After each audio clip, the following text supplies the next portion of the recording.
More than $44 million is on its way to help out veterans here in Texas. That is the highest amount ever given by the Texas Veterans Commission, which awards these grants every single year.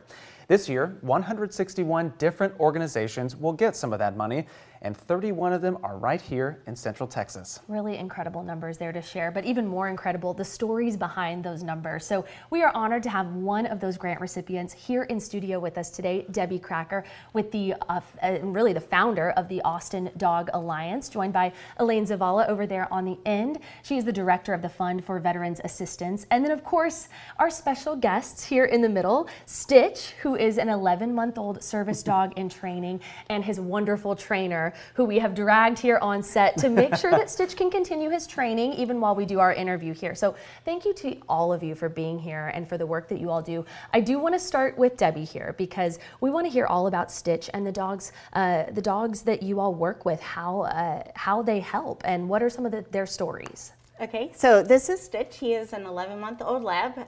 He is part of our breeding program. He is 5th generation service dog. Wow. So 11-month-old labs, normally you would not bring them on a TV set, but he has been trained, and his temperament, he was born cool as a cucumber, right? That's the advantage of the breeding program. He will go to a veteran when he's about 22 months old. So we still got a long journey ahead of us. But someday he will go to a veteran that has either PTSD, military sexual trauma, or a traumatic brain injury. A legacy of service for him and his family. Yes. Which is incredible. So Elaine, I want to bring you into this now because with the Texas Veterans Commission, we want to highlight that this is the first year the commission has awarded money to a service dog organization. Why was that important? That's correct, yeah. I'm so glad that you asked. So every year, the Fund for Veterans Assistance Grant Program awards reimbursement grants to eligible nonprofits and local county governments. And we were so grateful to the legislature this year that provided us funding to support the veterans' needs as providing service dogs. And we've also expanded alternative therapies such as these.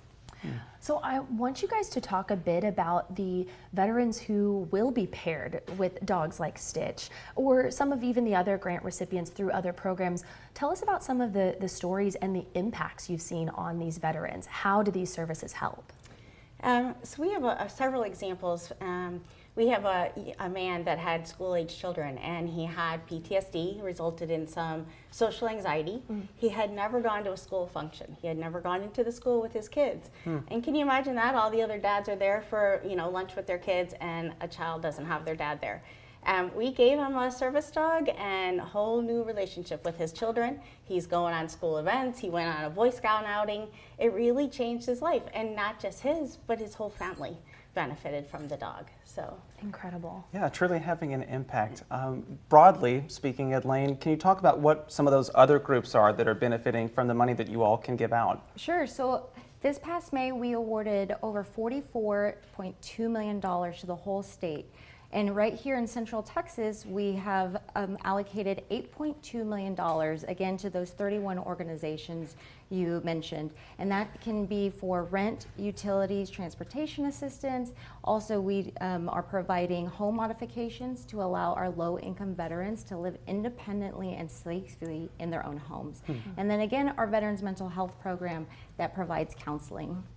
So we understand this is timely for folks out there, that the application period is actually open right now for these types of grants. Talk to us about that. Sure. So the grants are awarded to nonprofit and local governments. And then from there, those organizations are providing the services. So what we would like to see any veteran in need, any family member, please visit tvc.texas.gov and find our services that are available statewide online. And I want to ask, because we've got to end back on Stitch here. Can you tell me a little bit about, what the next few months of training? He's kind of entering the second half of his training. What will that look like for him, so our audience can maybe check back in and see when he's ready to be paired with a veteran? So he's going on public access outings every single week. He goes somewhere different. So we go to the grocery store, we go to the airport, and he practices. As he gets closer to the 2-year mark, we will match him with a veteran, and then the veteran will go to all of those places with us. He will learn tasks that will specifically help his veteran with their disability. So he has a little bit more training to go, but then someday he's going to change a life. Wow, really incredible stuff. On that pathway now. Well, we want to thank you all so much for coming this afternoon and talking with us not only about the grants that are awarded, but also this organization that is providing such important work. We appreciate it. Thank you so much. We'll be right back after the break.